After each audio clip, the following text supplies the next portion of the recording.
John here from the Rock Fantasy Files. I'm here with my co-host Sasquatch. He's been doing a lot for the channel. It's super cool to have another show on the awesome Canadian scene back in the day. This one is going more on the West Coast thrash scene. We did the East Coast, like Montreal, mostly in Quebec last time, and figured we go out this way a little bit. Check out, there's been a lot of great stuff going on over here. Obviously throughout the years, but even in the early days, a lot of really great bands and just a great scene and stuff.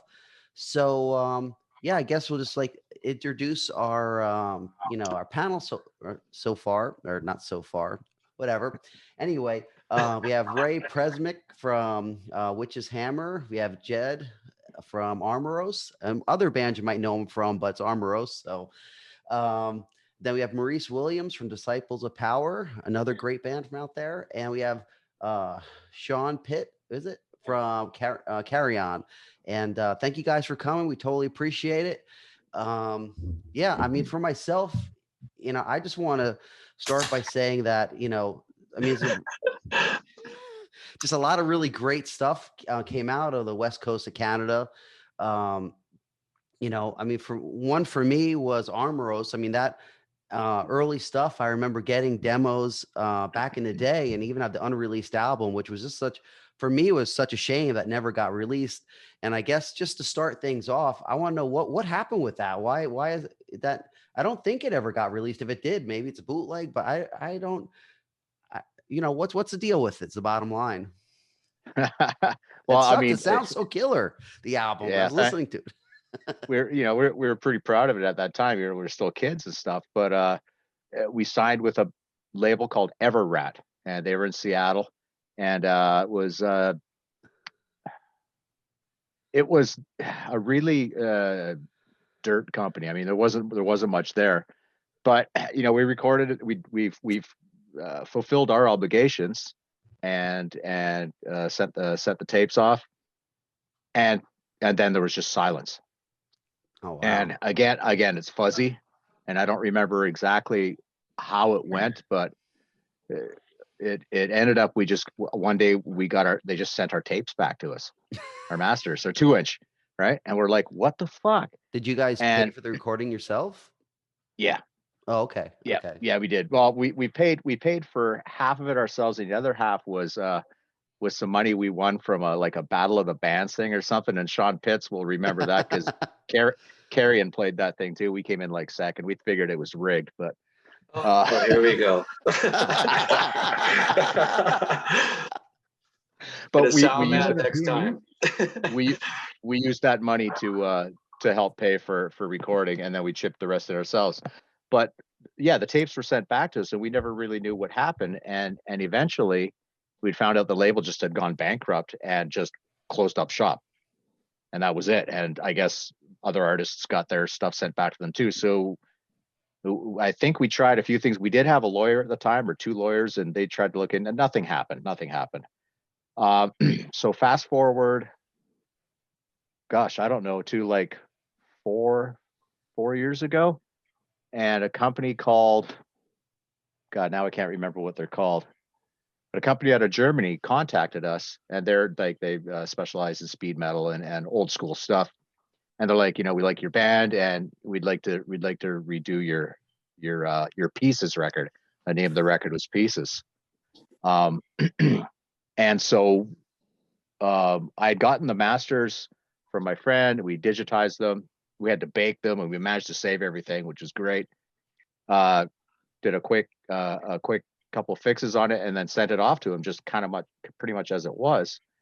And they remastered it and made it sound killer. And I'm just trying to remember the name of the record label who put it out, and it's not coming to me. But I've got like 20 copies of it here, and they did a fantastic job, and it came out great.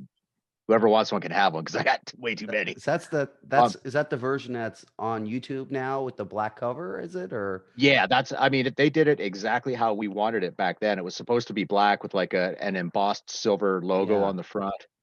And just give me 1 second here. I'm gonna pop over here and grab one, and I can remember the name of the label. Okay, cool, awesome, hell yeah. You can buy it. You can get it off Hell's Headbangers too. Okay, that's cool. Yeah, I Sorry work. about that, We guys. work closely with them, so I'll have to check that Okay. out for sure. Yeah. So here's, Oh yeah, yeah. I've seen. Cool. and they did a real bang up job. The name of the label is HR Records. Okay. And Holy Roller? No. high roller. High HR roller. High Roller, yeah. There's the back. Cool. They printed Wow. it. They printed it exactly as we asked them, and they did a fantastic job. And so it was nice. I guess what I'm trying to say, it was nice that after so many years, we had like an actual, something to be proud of. Finally, a finished product. Yeah, it seems it's crazy though. Back then, that you couldn't find somebody to release it. Well, I mean, you were talking about 30 years later, finding someone to release. And her sleeve. I mean, they did a killer job. So nice. It was really, really. We were all really pleased to finally have something to hold in our hands. And I should also mention that there was a Brazilian label that did a pressing as well. And so some people were nice enough to kind of resurrect it, I guess, and give it a life, And so that's nice. That's nice for me to hold on to as an adult and go, hey, when I was a kid, I did this, I did that, we did that. It's a killer sounding album. I mean, the production on it is really good. The songs have that. I love it because it has that, late 80s aggression to it. It just has that pissed off vibe to it, which I just love about thrash. I mean, ask Denis, he knows I love that old school, aggression style thrash where you're just fucking pissed off and going for it, Yeah, for sure. That's definitely what we were about, and it's a shame the way things transpired, not just for us, but I mean any number of bands back then. But a lot it's of just bands. But I do feel really grateful, especially now, because I'm like, okay, this finally saw the light that we always thought that it should see, or the dark, however you want to put it.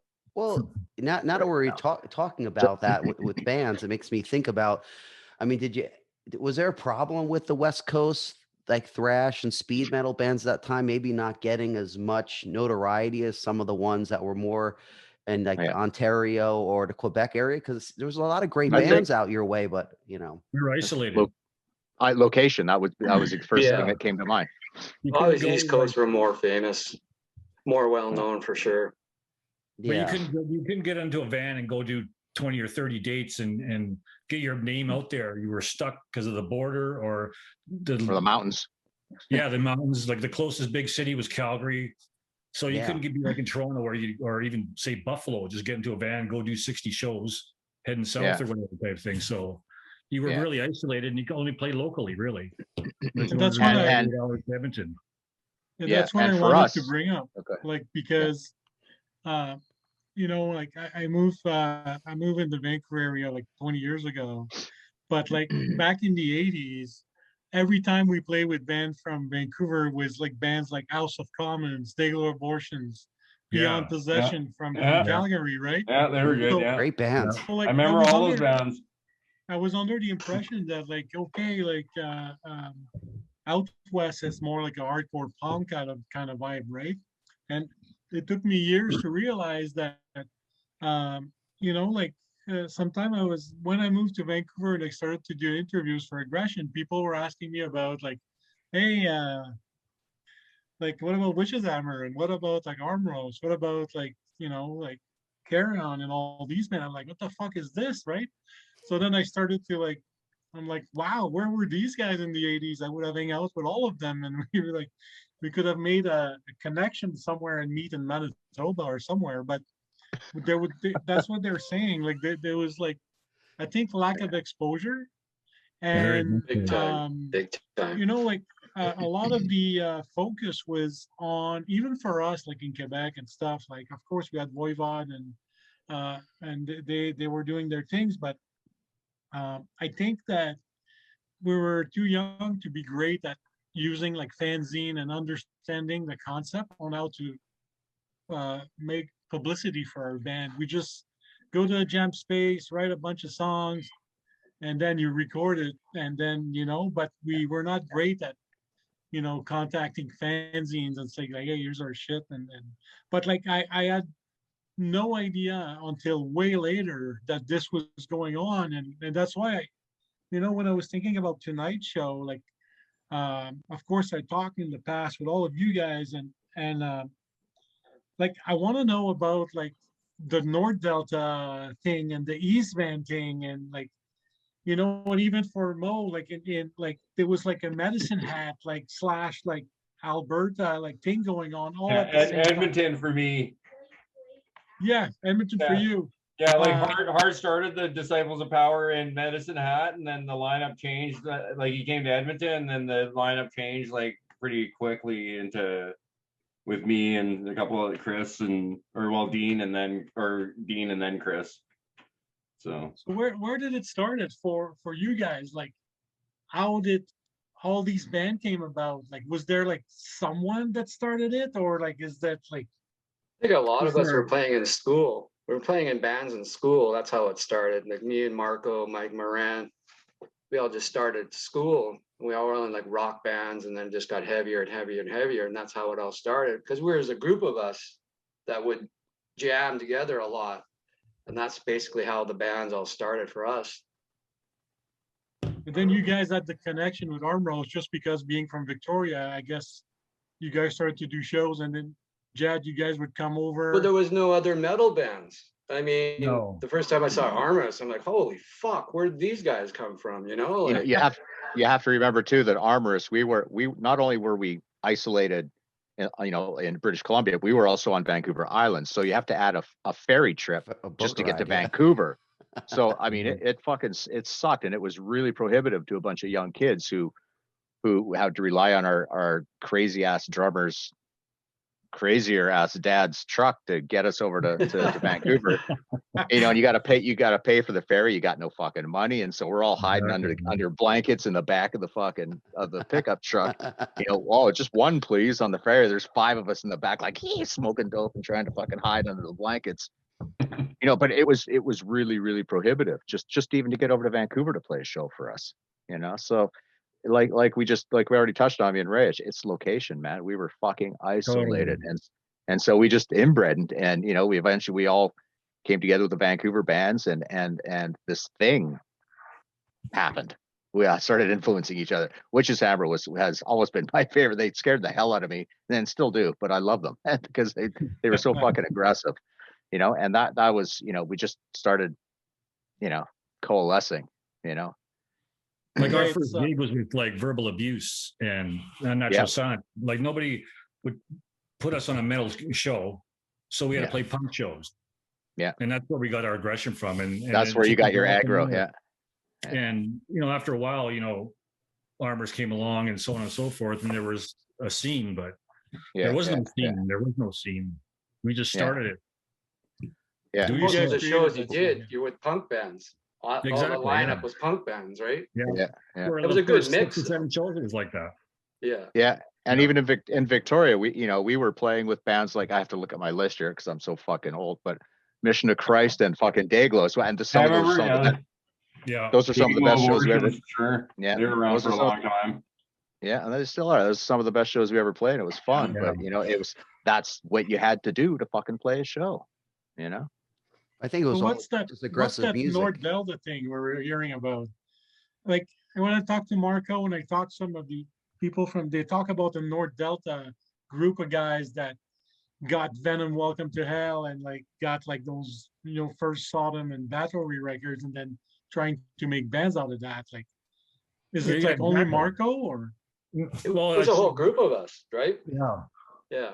It was like we all started, then all of a sudden it was like you go on from, you wanted to hear heavier stuff, and all of a sudden Creator albums are coming in, and of course Slayer was there already, and then the music just got heavier and heavier and heavier, and we wanted to, be a part of that. So there wasn't a lot of people listening to that music either. Like there was a handful of people. It was like you growing up with my brother and stuff. There was that scene, and then there was like my friends, and there was like 4 or 5 of them that listened to Venom and all that shit, but none of them knew how to play guitar or anything. And I found Marco put that ad in the Georgia Street, and that's how I found him, and then that's how it started. that whole North Delta thing started because you put an ad in the Georgia Straight and I answered it. Yeah. You guys played punk bands, and there's like 7 guys with long hair, and that's your crew. Yeah, basically. But they liked it too. That was the cool thing. Like you go in there, you think, oh, they're gonna fucking hate us, and they're like, "Fuck, you guys are like Venom, man. You fucking rule." And next thing you know, you get to give away T-shirts and demos and all that kind of shit. Cool time back then. Yeah, it was. Yeah, different time. Yeah, a lot of those times you go into those situations thinking you're not going to like each other or something, and it comes out being exactly the opposite. Hey, you guys, Jed and Shawn, do you remember that gig at the P&E there?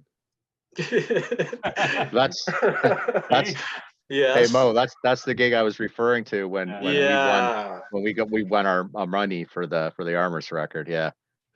And so I remember. Still mad because we got Mike Price to do the sound. Oh, did Mike Price do your sound? I don't remember that. I don't remember any of that shit, man. I was drunk off my ass. That's how Mike thinks we won from your band. Because we got a sound man. Yeah, well, Mike's a fantastic sound man, and we were still kind of new over that way, I think, at that time. I don't even remember when that was, but 87.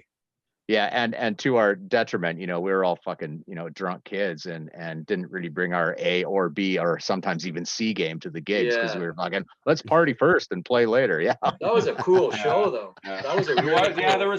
There's a lot more good, like really cool bands from Vancouver. If I can remember all of them, there's some really wicked stuff going on that night. Over the 3 nights. Who's that crazy band from Calgary? They're kind of like a death metal band. I can't remember what they're called. They were pretty crazy. I don't know. I just remember all the Vancouver bands were insane. Like there were some other ones like Organized Chaos. I like those guys. Yeah, those guys are cool. Yeah. I fucking loved Organized Chaos, man. They were great. I think I got tapes from all you guys and all those bands from back in the day, like old demos and old like EPs and stuff like that.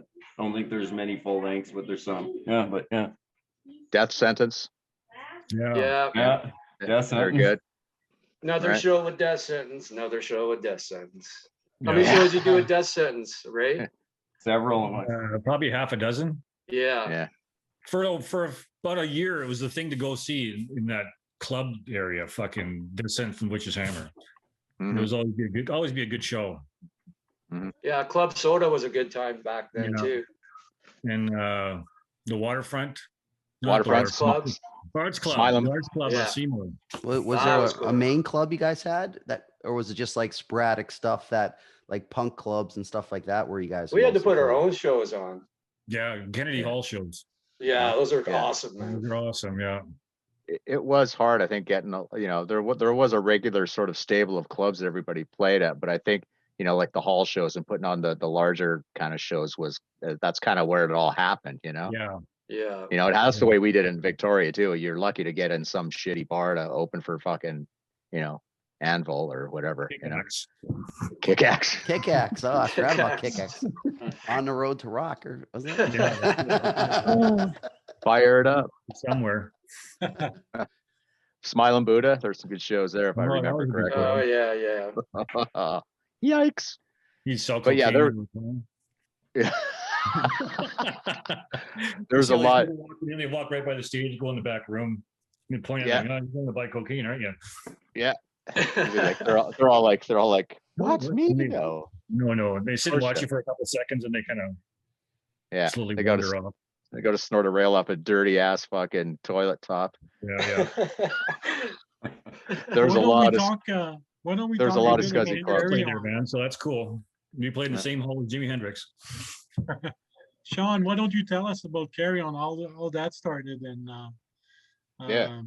what you're up to and all that? It started when I started with Witch's Hammer, obviously, and then it just didn't work out. Then kind of me and Marco were kind of 2 different styles, I guess.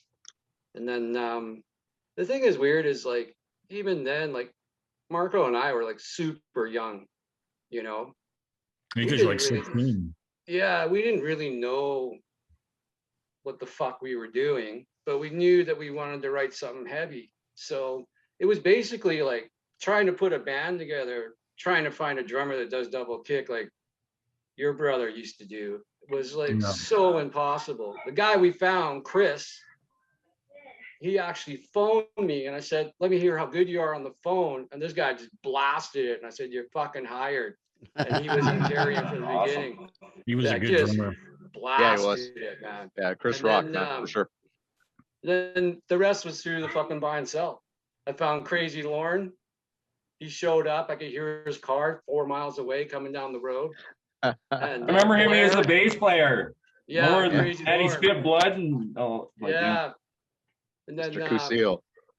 I met Duncan through a friend of mine, the singer, and then Blair, which was weird, he responded to one of the ads and he only lived 4 blocks away, which I didn't even know. So, wow, crazy. And then we just got together and I already had like 21 songs written. And so we just started getting together and everybody put their style in, and then that's how it all started. And then we couldn't get, the same with Witch's Hammer, it was like, we were so new, we couldn't get club gigs or stuff. So we had to put our own shows on. Yeah. Like our first show we headlined because that's the only way we could do it. And that's how it all started. It was an awesome time, man. So awesome. Yeah, for sure. I still remember the first time I heard Duncan sing, I was fucking like, holy fuck, this guy's fucking killer, man. Yeah. That was what turned me on. That was what turned me on to Carrion, like immediately. I was like, holy fuck, this is great. Yeah, it was awesome times, man. Not to mention that fucking white Kramer or Hamer. Yeah, that got stolen. I know, I remember that now. I always felt sorry for you because that was a hell of a guitar. Yeah, I know, man. Let's not get into guitars, man. We'll be here all night. Okay, let's fucking stop that one right there. So, like but I mean, when we even saw Armoros and Witch's Hammer, just after a year of seeing how the bands developed, just after a year, it went from being, we just got out of the garage to kick the shit out of everybody, because you kind of had that pressure because you saw everything else in the rest of the world. So you would think we got to be up to that snuff too, you know what I mean, right? Yeah. The band's changed so much after a year. It's crazy. Yeah. You go up to, you start out sounding like, Show No Mercy, then you evolve into your own thing. And everybody evolved differently too, right? Yeah, for sure. It was cool. It was just free. You're free to do anything you wanted to do. And yeah, there wasn't that overhang of responsibility back then. So you could just fucking, it was wake up and fucking go as many hours a day as you could put into it, Yeah. And if one guy had to work, another guy had to work, we were all together all the time, no matter. I mean, we even in Armoros, we even rented a house together, fucking lived together. And that wasn't always the greatest thing, but I mean, we were fucking prolific at that time. And so it was a really good thing. The house is trash. Like practicing 4 times a week. What the fuck's that? 4 times a day, You know what I mean? Sure, yeah. 4 times a day. Crazy. Fuck, at least. It was just all jam all the time. But it was just all about music. That's what it was about. Yeah. It was just all about music. Nothing else mattered. Exactly. I think it's cool about that time is that the bands all kind of came from, a certain core or whatever of, like Old Slayer or some of the stuff that was coming out. But then what I like about the scene back then, I mean, and it's like everywhere really, is that there wasn't any rules. Everything kind of blossomed into its own thing. Like the bands, it's different now. Now there seems to be a lot of rules in music, and you just kind of over categorize what everything is. But back then, I mean, I just know from my own experience playing in Revenant that, we were just doing it. We just did all the stuff we liked, threw it in a mixing bowl and just spit it out. And, and it was good and it was original. It was fun. And I think I'm hearing the same thing with you guys. And I think that's a really cool, it's a cool thing about the scene is when, you could have so many bands sound different, but still make a killer coherent scene like that. It's not like everyone following the same exact path, Yeah, exactly. Right? Nobody was trying to be anything other than just themselves. Yeah, and we that's all what metal really is. It's about being yourself. Exactly. And everybody starts influencing each other, and friendships are born, and it was a really good time. Yeah. what little I remember of it. Yeah, there's a gap there. What I remember too. Yeah, there's a couple of gaps. Yeah.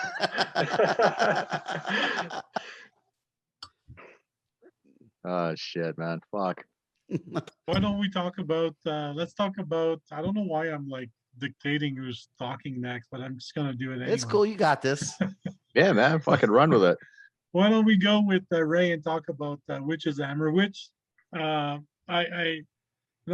lucky enough that I'm very close with Marco and like Steve, the drummer, and then the new version of Witch's Hammer. Yes. But for me, it's just listening to it is like, reminds me of everything I liked about metal back in the 80s. Like, I mean, It's still pure. It's just from the fucking gut, right?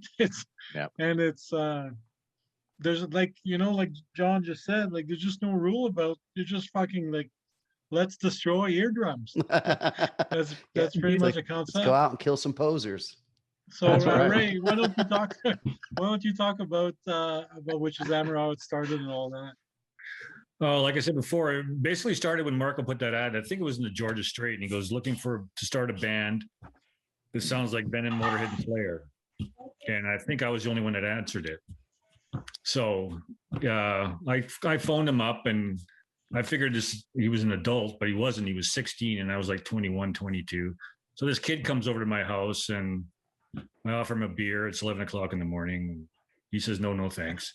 He skipped out of school to come, I think, too.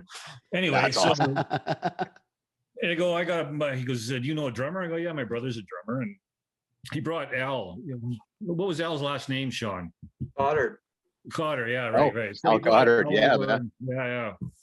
So we go, let's jam. So we set up a jam, I think, at Alan Goddard's parents' place. And we played like Seek and Destroy and a couple other things, and it just worked. So and we were called Oblivion at the time, I think. Or I think that's what Marco called the band. And so we jammed for about 6 months, and these guys are still in school, and I was an adult, and I'd be, going to work and partying on the weekends, and they would come over and, meet all these girls at my place and stuff that were adults to them, and they get grounded, and we couldn't jam. So it took about a year of them, getting out of high school and stuff, and me moving to Toronto, and they came back, and then that's when we got serious. When I came back to Toronto, they had all these songs. Okay, let's fucking do this. And then 2 months after I came back and after I was jamming, we were backing up Exciter. That's awesome. Oh, wow. That's awesome. Yeah. Well, what year did Witch's Hammer start? That ad went into the paper, I think, in 83 or 84. Oh, that early. Wow. Yeah. Like it was just around when Show No Mercy came out, around then. But it took like 2 years of, everybody getting their shit together and, getting out of high school and all that kind of shit, and then really writing tunes and all that kind of stuff. And then about 85, that's when we were like a band. Awesome. Yeah. So then we played a few shows.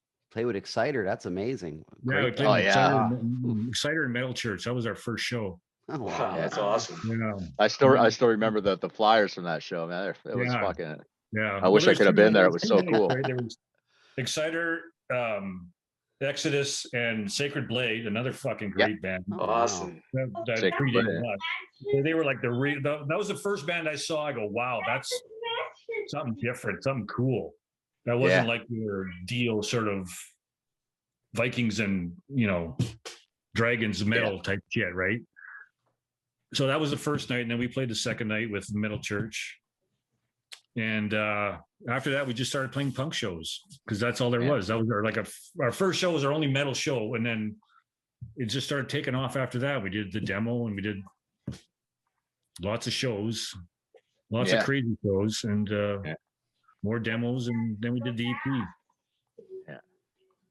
And that was basically after that, it kind of fizzled out. People stopped going to shows because of all getting beat up and. Yeah, I got stupid after a while. I got really stupid for a while. A lot of violence and shit getting beat up for no fucking reason. Yeah. Shit got weird for quite some time, actually. Yeah. What was the problem? Just people are coming to the shows who were getting fights. It was just violence. Yeah. Fucking gong show. Shut us all down. Then Well, with Witch's Hammer, I mean, when did you guys, because you guys split up pretty early, I think, right? In 1989, 90, something like that. We did the EP, and then we had the same offer from Everett that I guess that Jed got, or Armoros got. Yeah. We never signed it. Like, thank fuck, man. Thank fuck. And like, even the accused told us, don't sign with this guy, blah, blah, blah. He's like a ripoff artist. Yeah. And we talked to another band and they said, yeah, don't do it. Don't do it. We were him and Han. So we recorded an album anyway. And it was going to be called Bounds of Freedom. Yeah. Never went anywhere. I think the only person I sent a copy to was Monty Connor at Roadrunner Records, and never heard back from him. And we just said that we have all had enough. We're not going anywhere. We're spinning our wheels. We hadn't written a song in about a year, so we just ran out of steam. Yeah, ran out of steam basically. We were at that point where I was saying we needed to go on a road and find out how good of a band we were. Go do 60 dates somewhere or something. Just survive or bust. And playing local shows was like we were done with that. Yeah. So I think that's do a lot of bands. Probably Armoros. Definitely happened to us. Yeah. I could see that happening with the area not having lots of options to tour. I mean, what do? You go to Edmonton or Calgary or something like that. That's it, basically. Yeah. Yeah, we're down to we used to go down to Seattle and Tacoma a lot. And like Ray mentioned, we play with bands down there, The Accused and Forced Entry and Vermont. Who else there? Fuck, I don't know. Death Squad. There's a lot of good bands down that way. Yeah. But cool. it was, that was the last time we played in Tacoma was the night before we moved to Vancouver. All in arm, but we had to get off the island if we were going to succeed. We're going to move to Vancouver. And Ray probably remembers much of this. We went to Tacoma. I think we played with the the four of us rented a studio apartment, and within months we were at each other's throats, and it just, I mean, the band just fucking that was it. Two of the guys moved back to Victoria, and me and Mike stuck around, and I hooked up with Byron, who was doing the Caustic Thought thing at the time. And anyway, but that that was kind of, that's how I became involved in the Vancouver scene. But it's just it is so hard, and there's so many things against you at every possible stop. Same thing that happened to us. It's that not doing shows, the band started getting at each other, and we did have a bit of egos too, a little bit of attitude. It's part of being young, which didn't help, right? So you're right. And so it just fucked the band. Everybody just said fuck you, and that's it. Yeah. Pretty much. Yeah. Fuck you. I'm out. Yeah. Was it easy to cross the border back then for you guys? Like you said, you went down to Seattle or something. Oh yeah, it was a fuck of a lot easier than it was now, and there wasn't as much. There's no trepidation really going to the border. It's like, we're going to the fucking, we're going down to do a couple promotional shows or fucking whatever. There wasn't a lot of thought. It's not anything like it is now or has been for 25 years. Did you have to stop at the border? To cross the border back then. What's that, Ray? You didn't even need a passport to cross the border back then. No. Just going to play a show. We're coming back tonight. Is that gear yours? Yes. Okay, off you go. Yeah. Got anything to declare? No, nothing but a good time. Okay. Welcome home. Yeah. Paper, driver's license. Yeah, no problem. That's true. Not even a picture. Just fucking go. Yeah. Yeah. Yeah, it's a different world now for sure. Wow. Totally different world. Well, indeed. Yeah, well, we all lacked direction and management. I think that might have changed things if we had we knew what the fuck we were doing. Yeah. Yeah, and I think you hit it ourselves too, right? Everything ourselves. And I think you hit it on the head, Ray, when you're just like, we needed to be just in a van together and just do 60 dates and fucking, get good and go that bond together. And it was so there was just, we couldn't do it. Just, it was impossible for many of us. Without some kind of music was there. The quality of the music was there. So it's definitely, the product was there. I think I'm sure like Witch's Hammer, Armoros, any of your guys' band would have come to Montreal. First of all, they would have been people. There would have been a lot of people. and they would have loved you guys, right? So yeah, then you might end up like fuck Vancouver and moving to Montreal. It's tough. It's tough though to for you guys. I mean, being in Vancouver to get all the way to even Ontario. I mean, that's there's a lot of open space. Yeah. You know, well, that's just it. Touring Canada is like, okay, Vancouver, dip into the States, drive across to Buffalo, and then up to Toronto. Yeah, you know, and even if you go to the States, you know, to Seattle. I mean, you have Seattle, Portland, maybe Spokane, but anything else, you're talking that's a huge ride, especially for a young band to do. You know, to get anywhere. So it really is kind of isolated. Besides a small little square in that area, you know. Yeah, that's it. That's exactly it, man. So I think our demise. The same problem. Yeah. So, how about we hear a little bit about Disciples of Power? How that thing, you know, how it all came about and stuff. Disciples of Power. Actually, I was at my grandmother's one day, and I heard this. This is just previous to Disciples of Power. She was telling me some guy named Bart called. Like, I was like, oh, some guy named Bart. Okay, whatever. He just called, and she didn't know how he got the number and stuff, and whatever. So that was that day, and then fast forward to like I think the winter following. This was like in the summer or something when she got the call for the Bart.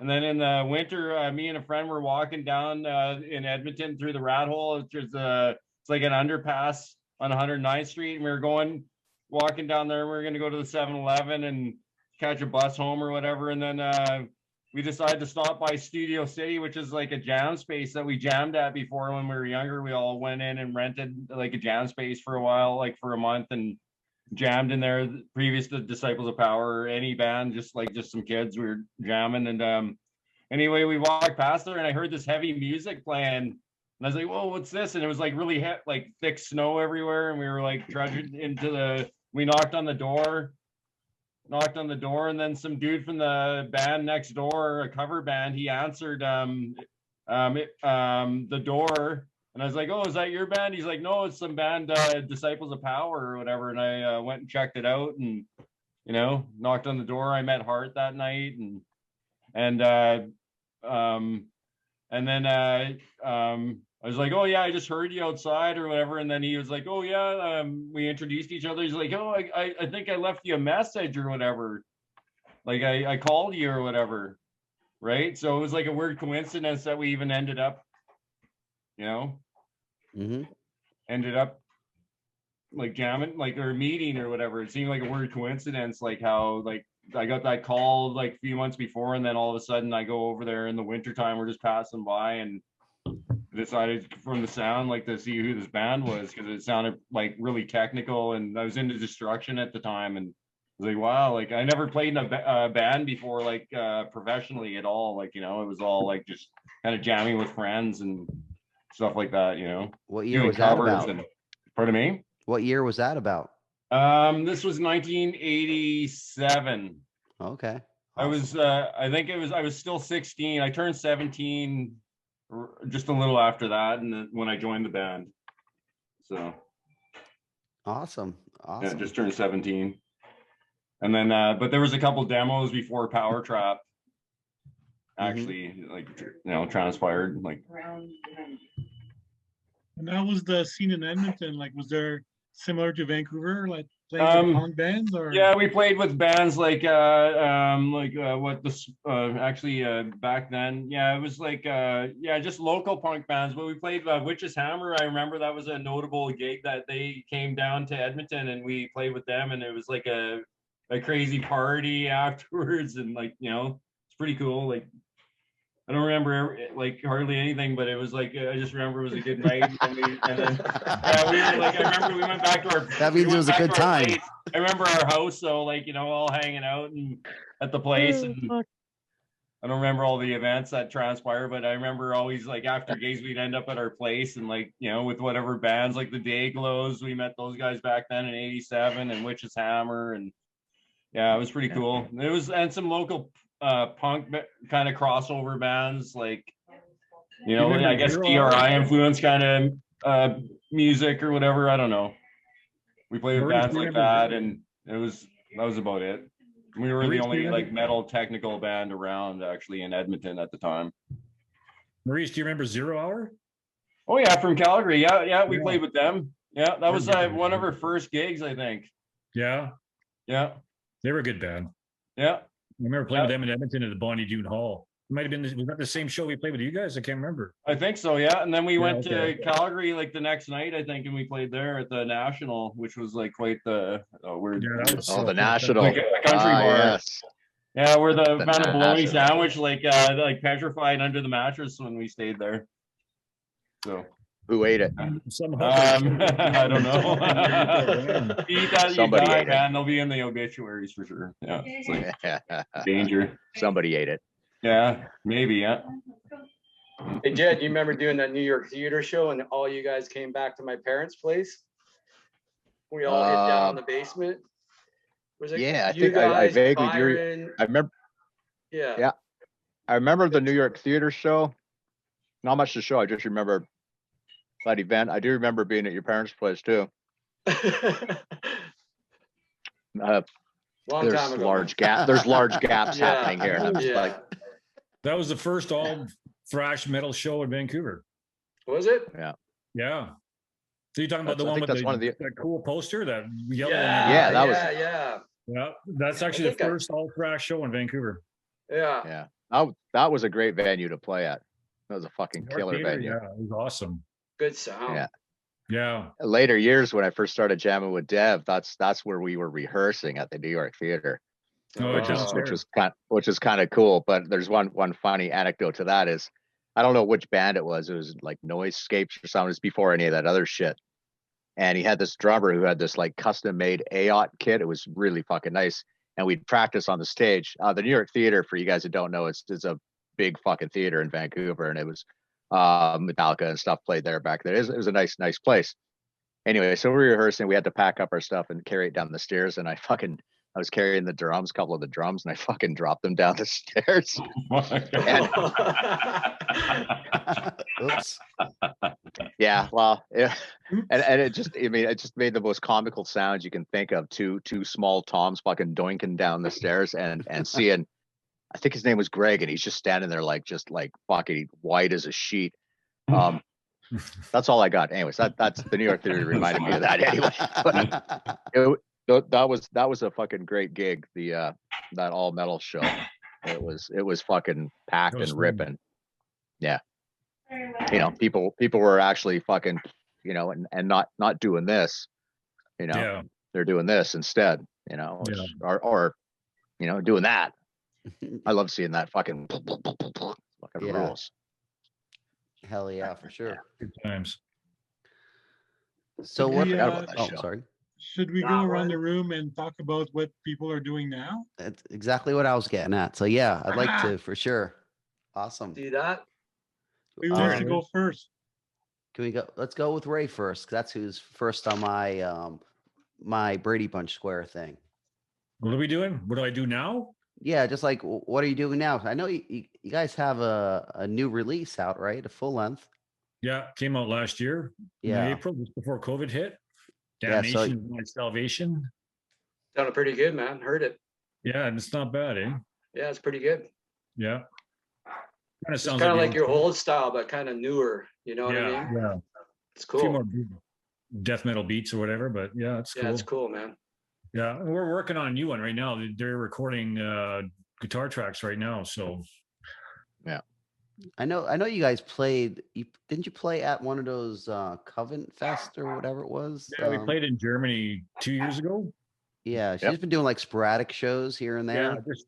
Just sporadic shows.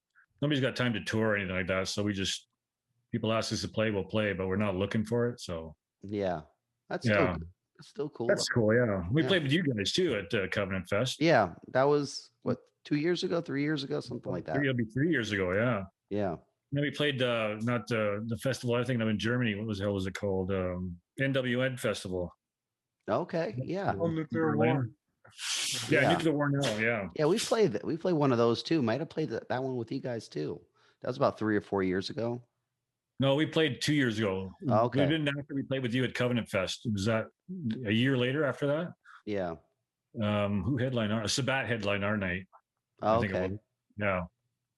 Awesome. That was fun. Yeah. I highly recommended playing that. Yeah. Mhm. Yeah, I I didn't know keep if trying to bring Witch's Hammer on aggression, like just because I want to hear their song more than our songs. It'll happen one day, hopefully. Oh yeah. We'll Oh do my a gig, God. man. Hey, That was Denis, all congrats on your Canadian. release. You guys releasing your album on the 28th, Denis? Yeah, it's coming, you know. Sounds know, pretty we're good, man. Slowly, Yeah. finally using a tuner, learning to, you're learning some scales. Are And you selling out using a tuner? Whoa. Fuck that, man. What's that No about? way.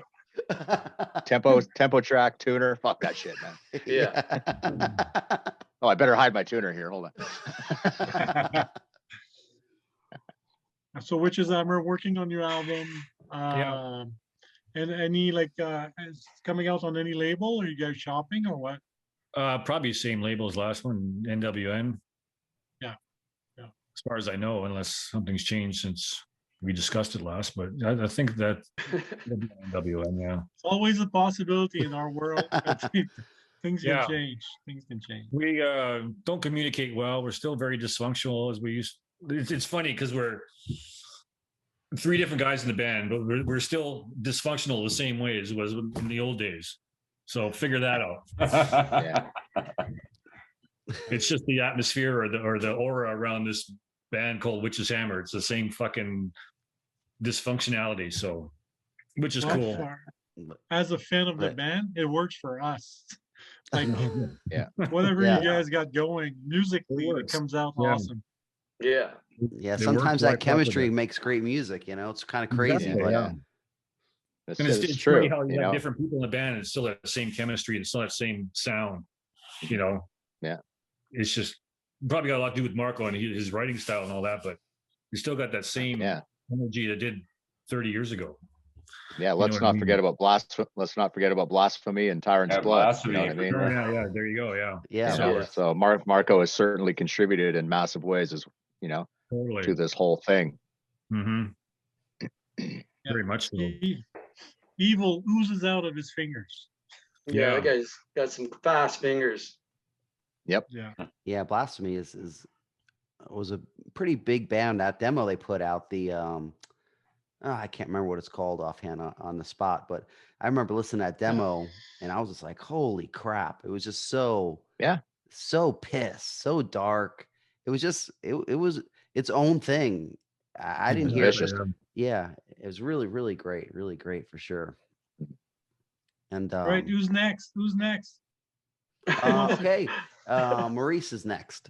Oh, Cycles nice. of Power. What's Way to new, go. Maurice? What's going on, Mo? Right now we're on hiatus due to COVID-19 with my band Process. Like the rest of the world, right? Yeah, so we're on hiatus. We did this just a little while before the COVID. Mhm. See, and this one's not released with the Suffer the Children cover on there. Oh, Yep. Cool. Napalm Death Song. Yeah. So Yeah, there's a buddy. cover on the CD, but it's not on Spotify or anywhere. Like they couldn't figure out the copyright information for us. So, and we couldn't get it straight. So yeah, this is what we were doing before COVID, and we're hoping to get together again pretty soon, actually, and write some more stuff for another album. And that's about it. We're just sitting at home jamming by ourselves pretty much right now. But Cam and Adrian have another project called Shot Caller, and they're going to be recording and coming out with something with that. So there's that as well. So for those guys, but yeah, that's For Process. You guys gonna once you get back together, probably do another record or? yeah, that's the plan. So. But yeah, due to COVID, we've been sitting here for about a year and something, just riffing out on our own and stuff, and we haven't been able to jam or anything. Actually, me and Adrian jammed a little bit, but then, and I guess Adrian and Cam worked out some jams, but we've never been able to do a band jam. Almost, it seemed like every time we get together to go set a time, and then Bonnie Henry shut it down. Okay, that's it. No jamming, guys. No restaurants, no nothing. So yeah, so I can. Yeah, it's pretty rough, but yeah, hopefully soon. Yeah, just got to keep writing and recording, I guess. So Awesome. You gotta keep going. You gotta keep figuring it out and make it happen. Keep it on. That's awesome. That's totally killer. Okay, then I guess Jed, what do you got going on? I'm sure nothing, right? Pretty boring over there. Yeah, pretty boring. Hiding in my basement most of the time.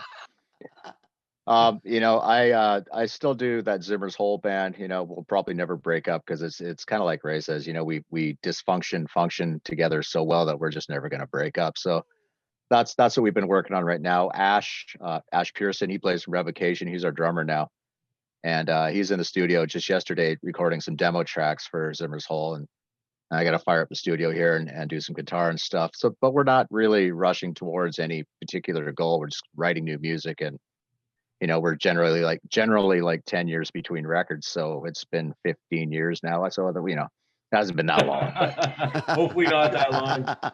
Yeah. So something will come out with that soon. And I've got a band, the beginnings of a band here in Philadelphia with a friend of mine, Vinny DiBianca. He plays guitar for a band called Vicious Circle. And so it's he and I and Ash Pearson from Revo on drums. And I think Byron's going to play bass, Byron Stroud. And it's more, I don't know if any of you guys are familiar with that Tenet thing I did a number of years ago. It was like a solo thing that I did. With Rob, right? So, yeah, well, it was, Rob ended up not singing. I ended up getting Zetro to sing on it. But so anyways, I'm looking towards doing something like that. But I mean, everything is different now. Life is different, responsibilities, we're dads, we're responsible. I can't make noise after 10, and we all live in a house full of people. So my studio has been silent for a year, so found other things to do. You work on the house, you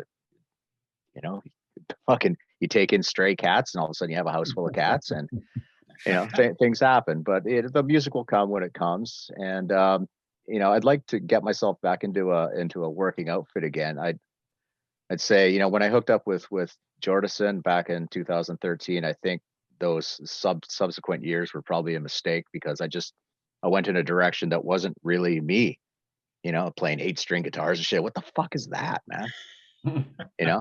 Yeah. But I did it and I made some new friends and got to travel a bit, but I need to get back to kind of what I'm good at and where my heart lies, and so that's what I've been doing ish, Yeah. Nice. Yeah. There you go. And a lot of vacuuming and dishwashing, dinner making, etc. Lawn mowing. Yeah. Well, I saw Val last week. He's as crazy as ever. So whatever you guys have going with Zimmer's, he's primed. Yeah, Val has always been on fire. We love to just berate him at any given opportunity, but he's a certain amount of glue that kind of holds us together. Yeah, very special character for sure. Special indeed. Okay. Well, what about you, Sasquatch? I mean, I guess you're considered West Coast now, so let's hear what you got going. Yeah, on. You are. Well, why don't we go with Shawn first? Okay, we'll go with Shawn first. Run away! Go ahead. I want to hear what he's doing. Well, with me, it's the same deal. We actually share a practice space with Aggression, which is pretty funny if you actually see the gear that we have in there. Is that the same place that I was at? Yeah. Okay, yeah. It looks like a guitar store in there. Yeah. But anyways, I got this new project called Cull Human, and it's tough with the COVID too to get people to come out. I got a killer drummer. I got a bass player coming in next week after he gets his shot. You know what I mean? Yeah. But no, the tunes are pretty good. I mean, kind of, not trying to sound like anybody new and not trying to sound old. So you're trying to get that medium, get your own style still in there. And it's fun. Make a lot of noise. And I think we'll probably have an EP by the end of the summer. Awesome. That's the most important thing is having a good time. I mean, that's why I know I play music in the first place, is have a good time doing it. You gotta have fun with it, man. If you're not having fun, then don't even fucking bother, right? And it's so easy to get sidetracked by everything else that comes along with it, you know, and really, and at the crux of it, it's just about enjoying yourself and getting your yeahs out, you know, in a pleasurable way. But it is nice that we still can go to our practice space and play loud, and you know, I guess me and Denis are kind of fortunate in that way. But other than that, the material is pretty killer. I mean, you know, I play 7-string now, and which was quite a transition. And try 8-string. No thanks. Seven's good enough. But yeah, no, the music's I have a hard awesome. enough time with 6. Are you? But yeah, no, it's great. The tunes are awesome, so I think it's going to be great. Super fucking heavy, so it's awesome. Good. Awesome. It's funny because I found like Shawn's new drummer, and you know where I met him? In the Rat Hole in Edmonton. Oh, the Rat Hole, in that Studio City jam space. That's where I met Liam. Yeah. And it's weird that, you know, he's talking about this. That's where I met him, and like 21 years later, he's your drummer. Yeah, he's crazy, man. He's getting some really good feet.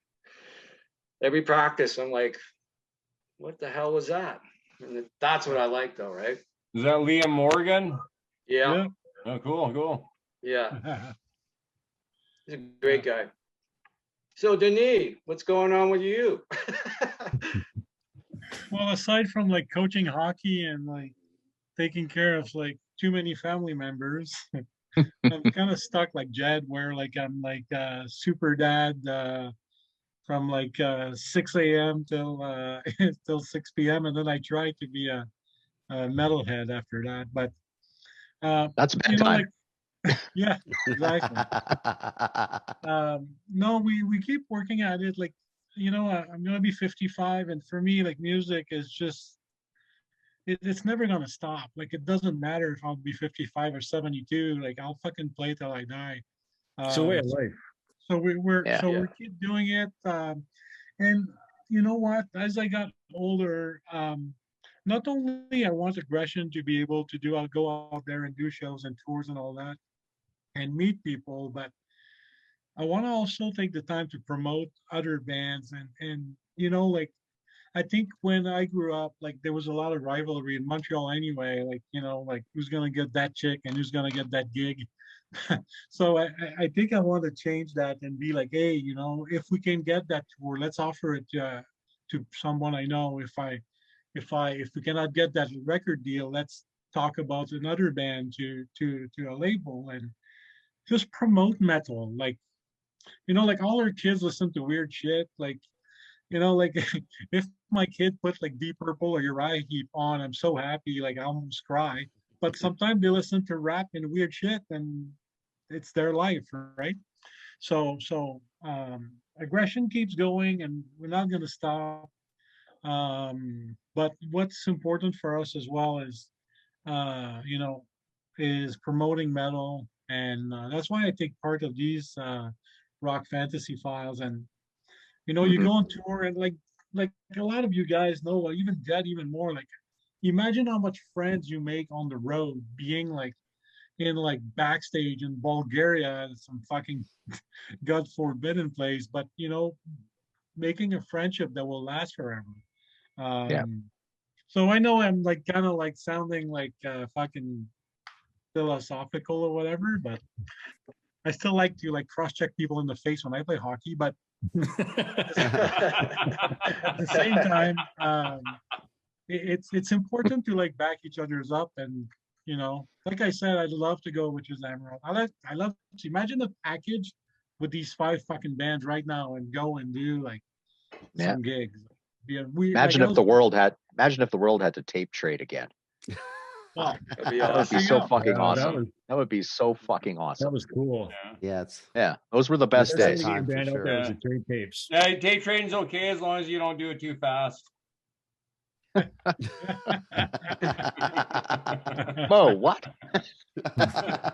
Well, with the internet and stuff, it's too fast. Like they don't like that. No, that's what I mean. Oh, I see. That's what I mean. You make an effort and you're rewarded by getting something. There is that physical, tangible something. And I just think it's so super fucking saturated now, and people put no effort into being a fan. It doesn't take.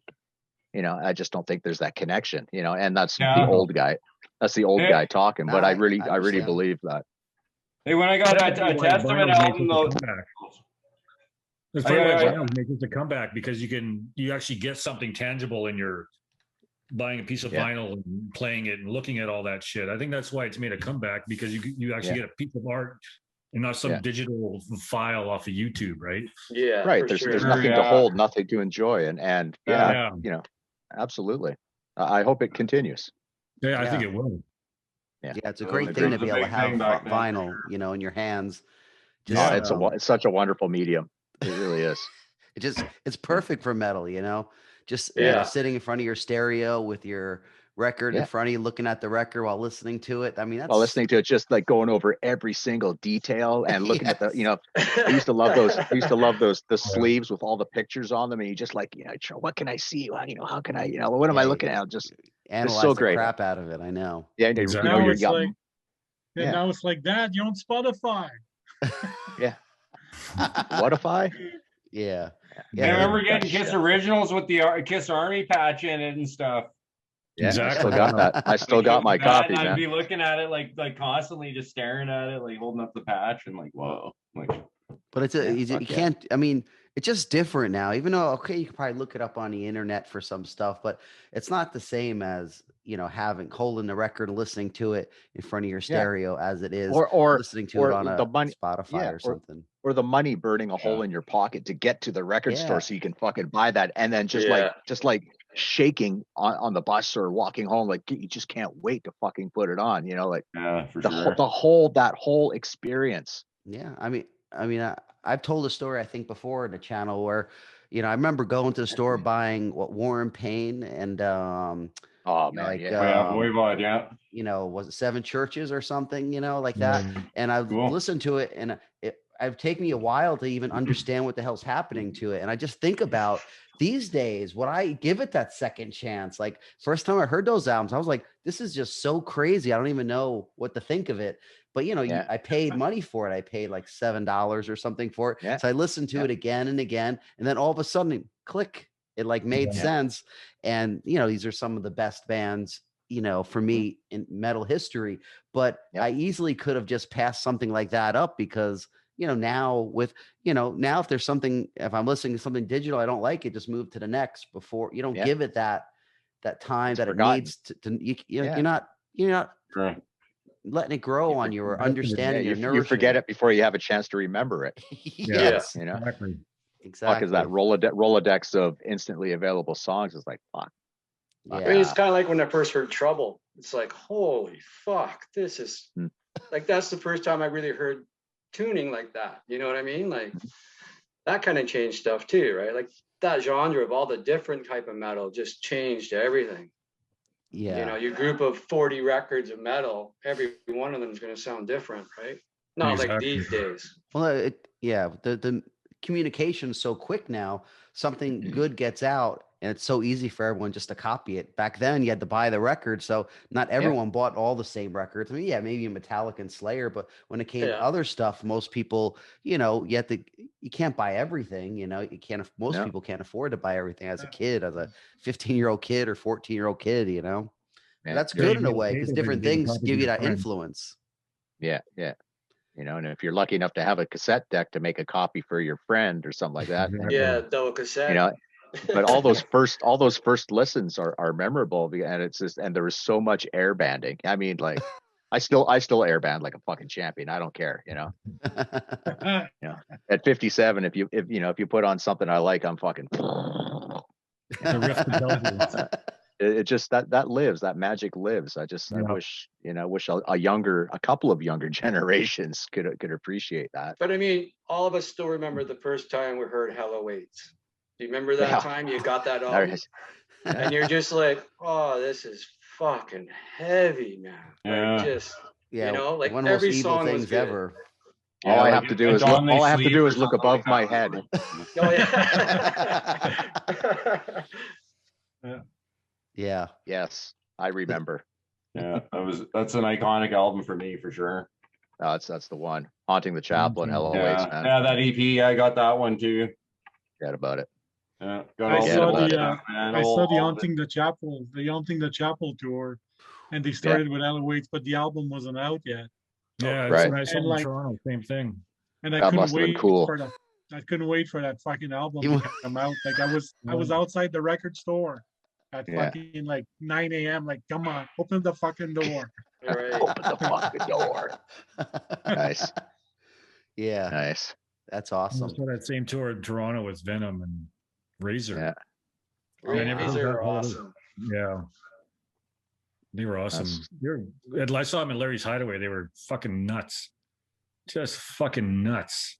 Then they got into a Can't scrap imagine. outside the fucking bar at the end of the show. Wow. I was Nice. tuning some guy. Just tuning him. Like, holy shit, these guys are crazy. Yeah. That's awesome. Well, I guess we'll wrap it up now. And I want to thank all you guys for coming here. It's super cool to hear all the old stories and, hear about what you're doing now. And just, it's fucking metal as fuck. So thank you very much. I want to just let everybody know you definitely should, go support the bands, buy physical products, support local record stores or contact the Yes. bands directly and Sure, buy yeah. stuff from them. Big time. Don't just, if you like something, put a little bit of money behind it. These people work really hard for what they do. And, everyone really appreciates it. Besides that, just like and subscribe to the channel. And, I don't know. Thank you very much. And keep the Canadian, metal alive. And thank you so much. Hell fucking yeah, you. guys. Thank you so much. Thanks, buddy. Good to see all your Yeah. faces, man. Right Yeah, on. you too, man. Yeah, man.